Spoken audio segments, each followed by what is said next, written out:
పూరా లోకల్. పెళ్లిళ్ళు జాతకాలు చూడకుండా కూడా పెళ్లిళ్ళు జరిగినాయి గతంలో, కానీ వాళ్ళు అప్పుడు కలిసి ఉండేవారు, బాగా విడాకులు అయ్యేటి కావు. ఇప్పుడు ఖచ్చితంగా పెళ్లి చేయాలంటే జాతకం చూస్తున్నారు, అమ్మాయిది అబ్బాయిది జాతకం చూసి అంటే పెద్ద అంగరంగ వైభవంగా పెళ్లిళ్ళు చేసిన భార్యాభర్తలు ఇద్దరు విడిపోతున్నారు. ఏంటి కారణం? కరెక్ట్ క్వశ్చన్ వేసినారు. ఇదేంటంటే దీనికి కారణం చాలా ఉంది. సపోజ్ ఏంటంటే ఇప్పుడు ఇంతకుముందు పెళ్లిళ్ళు చేసేవాళ్ళు, అంటే మన తల్లిదండ్రులు కానీ బయట కానీ పూర్వకాలంలో చాలా చేశారు, వాళ్ళు విడిపోలేదు. దానికి కారణం ఏంటంటే జాతకాలు చూడకోకుండా చేశారు కొంతమంది. అప్పుడు ఏంటంటే అప్పుడు పద్ధతులు వేరనమాట. అప్పుడు ఏంటంటే ఒక ఇంట్లో మగ వ్యక్తి మాత్రమే, అంటే అతను మాత్రమే పని చేసి బయటికి వెళ్ళి డబ్బులు తీసుకొచ్చేవాడు, అలాగే సంసారాన్ని లీడ్ చేసేవాడు. అంటే లేడీస్ ఏం చేసేవాళ్ళు అంటే వాళ్ళకి సపోర్ట్గా ఉండేవాళ్ళు అనమాట. సో ఇప్పుడు ఏమైపోతుందంటే సపోర్ట్గా ఉండేవాళ్ళు ఏదైనా చిన్న చిన్న గొడవలు వచ్చినా కానీ సర్ది చెప్పడానికి పెద్దలు, అంటే అమ్మ తరపు కానీ నాన్న తరపు కానీ పెద్దలు ఉండేవాళ్ళు అనమాట. వాళ్ళు సర్దుకొని పోవాలి, సర్ది చెప్పేవాళ్ళు ఉండేవాళ్ళు అనమాట.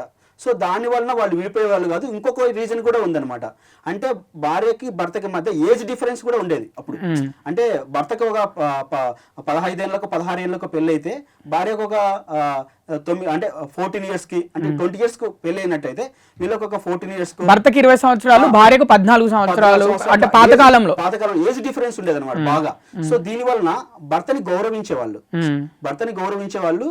సో వాళ్ళ మాట వినేవాళ్ళు, వీళ్ళు కూడా భార్యని గౌరవించే వాళ్ళు వినేవాళ్ళు అనమాట. ఒకవేళ ఏదైనా మధ్య అంటే జాతకంతో సంబంధం లేదు, అంటే భార్య భర్తలు ఇద్దరు కలిసి ఉండాలంటే, ఇద్దరు ఒక పురుషుడు స్త్రీ కరెక్ట్ గా కలిసి ఉండాలంటే, మంచిగా కలిసి ఉండాలంటే జాతకం అవసరం లేదు అంటారు.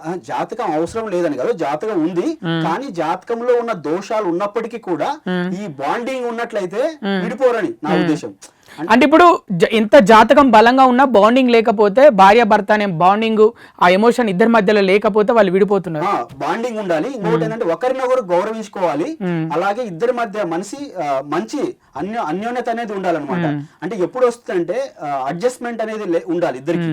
ఒక భార్య తప్పు చేస్తే భర్త దాన్ని సర్ది చెప్పుకొని వెళ్ళిపోవడము, ఇలాంటివి ఉండాలి.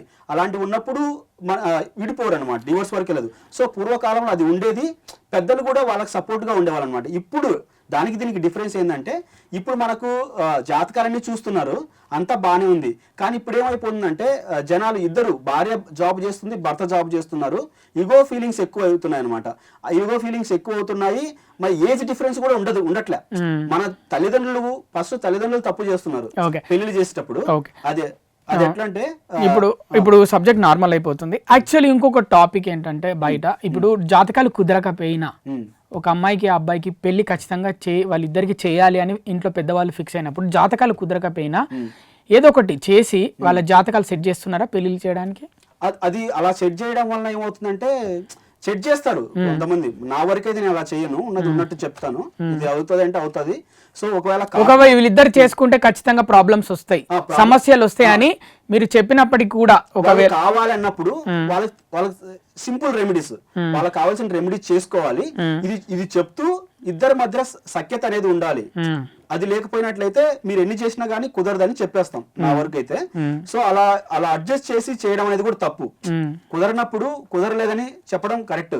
అని వాళ్ళే కావాలి, తల్లిదండ్రులే కావాలి, ఖచ్చితంగా కావాలనుకున్నప్పుడు కొంచెం రెమెడీస్ ఇచ్చేసి వాళ్ళకు మ్యారేజ్ చేయడం జరుగుతుంది అనమాట. ఇంకొకటి ఏంటంటే నా వరకు నేను చూసేది, నా 2 జాతకాలు నా దగ్గరికి వచ్చినట్లయితే అమ్మాయికి అబ్బాయికి జాతకం మ్యారేజ్ వివాహం ఎలా చూస్తానంటే, అంటే ప్రజెంట్ బాగుంటే సరిపోదు. అంటే అంటే ఇప్పుడు 2025 నుంచి 2026 వరకు వాళ్ళ జాతకం బాగుంది, మ్యారేజ్ అవుతుంది, అది చూడకూడదు. తర్వాత వచ్చే 5 సంవత్సరాలు కూడా వీళ్ళు ఎలా ఉంటారో చూడాలి. అంతే కదా. ఇప్పుడు ఈ సంవత్సరం బాగుంటది, అట్లా చూసి విడిపోతున్నాయి ఇప్పుడు సంబంధాలు.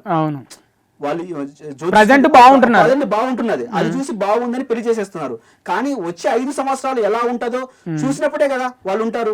అంటే 5 సంవత్సరాలు కూడా చూడాలి. 5-10 సంవత్సరాలు వీళ్ళు ఎలా ఉండగలుగుతారు, వీళ్ళ ఫైనాన్షియల్ రిలేటెడ్ ఎలా ఉంటుంది, వీళ్ళ మధ్య సఖ్యత ఎలా ఉంటుంది, అది కూడా చూడాలి. ఎందుకంటే 5 సంవత్సరాల లోపు పిల్లలు పుడతారు. 5 సంవత్సరాల్లో పంచమ స్థానం ఎలా ఉంది, వీళ్ళకి దశమ స్థానం ఎలా ఉంది, 2 లగ్నాలకి ఎలాంటి కోణస్థితి ఉంది. సో ఇట్లాంటి కేపీలో చూడాలి. అలాగే వెస్టర్న్ లో చూడాలి. వెస్టర్న్ లో చూసినప్పుడు అక్యురేట్ గా రిజల్ట్ వస్తుంది. కేపీ వెస్టర్న్, వేదిక్ లో మనం 60% రిజల్ట్ మాత్రమే తీసుకోగలుగుతాం. కేపీ అంటే ఏమన్నారు? కృష్ణమూర్తి పద్ధతి. కృష్ణమూర్తి పద్ధతి అసలు ఏంటి? కృష్ణమూర్తి పద్ధతి అంటే అంటే అది నక్షత్ర జ్యోతిషం అనమాట.